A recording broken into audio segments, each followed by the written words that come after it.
আসসালামু আলাইকুম প্রিয় শিক্ষার্থীরা, আমরা এই পর্বে কথা বলবো বোর্ড অ্যানালাইসিস নিয়ে। প্রথম অধ্যায়ের বোর্ড অ্যানালাইসিস বলতে বোঝানো হয় যে বোর্ডের আসা মানে বিভিন্ন বোর্ড পরীক্ষায় আসা প্রথম অধ্যায় থেকে যতগুলো প্রশ্ন আছে আমরা সমস্ত প্রশ্নগুলোকে একত্রিত করে একটা জায়গায় করব, যাতে করে সমস্ত প্রশ্নগুলো তোমাদের হাতের মধ্যে থাকে বা হাতের কাছেই থাকে। তো দেখো, প্রথম অধ্যায় থেকে আমাদের জ্ঞানমূলক যে প্রশ্নগুলো আমরা পাচ্ছি, আমরা এখন সেগুলো নিয়েই কথা বলবো। আচ্ছা, কি কি আছে দেখো। আছে রসায়ন কাকে বলে, অ্যান্টাসিড কি, ব্রোঞ্জ কি, গবেষণা কি, গবেষণাগার কি, তারপর ট্রিফয়েল কি, ভারী ধাতু কাকে বলে। আচ্ছা, এবং সর্বশেষ প্রশ্ন হচ্ছে প্রিজারভেটিভ কাকে বলে। তাহলে প্রথম অধ্যায় থেকে আমাদের এই সকল প্রশ্নসমূহ বেশ গুরুত্বপূর্ণ, আমরা এই সকল প্রশ্নগুলো পড়ব জ্ঞানমূলকের জন্য। এবারে চলো যাই একটু অনুধাবনমূলক প্রশ্নে, দেখি অনুধাবনমূলক প্রশ্নে কি কি থাকছে। এখানে প্রথম প্রশ্ন হচ্ছে ব্রোঞ্জ একটি সংকর ধাতু ব্যাখ্যা করো। আমরা জানি যে প্রথম অধ্যায়ে কিন্তু অ্যালয় নিয়ে আলোচনা আছে, সে অ্যালয় নিয়ে এখানে কথাবার্তা বলা হয়। 2 নম্বর প্রশ্ন ছিল এরকম যে অ্যান্টাসিড জাতীয় পদার্থ পাকস্থলীর অ্যাসিডিটি কি রূপে নিয়ন্ত্রণ করে, ব্যাখ্যা করো। সো এটা হচ্ছে আমাদের সেকেন্ড প্রশ্ন। আচ্ছা, দেন আমরা যাচ্ছি এর পরবর্তী অংশে। দেখো 3 নম্বর প্রশ্ন বলতেছে আমাদেরকে যে কাঁচা আম টক কিন্তু পাকা আম মিষ্টি কেন। এখন এই প্রশ্নটা অন্যভাবে ঘুরে এভাবে আসতে পারে যে কাঁচা আম পাকলে মিষ্টি স্বাদযুক্ত হয় কেন, ব্যাখ্যা করো। অথবা পাকা আম খেতে মিষ্টি লাগে কেন। মানে ব্যাপারটা হচ্ছে এই পুরো প্রশ্নটাই কাঁচা আম এবং পাকা আম সংক্রান্ত। তো যেভাবে আসে কিনা তোমরা যেন অ্যান্সার করতে পারো, এই জন্য এখানে বলা। তার পরবর্তী কোশ্চেন, চাষাবাদ কিংবা খাদ্যের জন্য আমরা রসায়নের উপর নির্ভর করি কেন।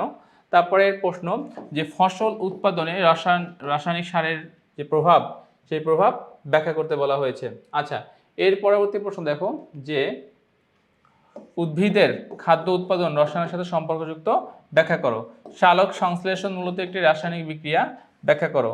অ্যারোসোলের বোতলে কোন সাংকেতিক চিহ্ন ব্যবহার করা হয়, ব্যাখ্যা করো। সো এই টাইপের কোশ্চেনগুলো আমাদের খতে বেশি আসে বা সংক্ষিপ্ত প্রশ্ন আকারে আসে, তো এগুলো আসলে আমাদেরকে এখানে ব্যাখ্যা করতে হবে। আচ্ছা, সৃজনশীলের গ এবং ঘ নং প্রশ্নের জন্য তো এখান থেকে জাস্ট দেখো আমরা প্রশ্ন লিখেছি যে গবেষণাগারের সতর্কতা সম্পর্কিত, অর্থাৎ গবেষণাগারের সতর্কতা অবলম্বন করার জন্য আমাদের যে সেফটি ইকুইপমেন্ট ব্যবহার করা হয়, এখানে মূলত সেই সেফটি ইকুইপমেন্ট রিলেটেড জিনিসপত্র আমরা এখানে রেখেছি। সো তোমরা দেখতে পাচ্ছ যে এখানে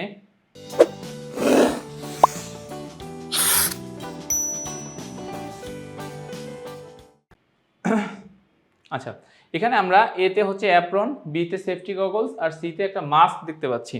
তো এখন এই এ বি সি এর মধ্যকার গ নাম্বার প্রশ্ন যে ল্যাবরেটরিতে এ এবং বি এর ব্যবহার আবশ্যক কেন, ব্যাখ্যা করো। ল্যাবরেটরিতে এ বলতে কি অ্যাপ্রন এবং বি বলতে কি সেফটি গগলস। ল্যাবরেটরিতে কেন আমরা অ্যাপ্রন এবং সেফটি গগলস ব্যবহার করব, এইটা আমাকে ব্যাখ্যা করতে বলা হয়েছে।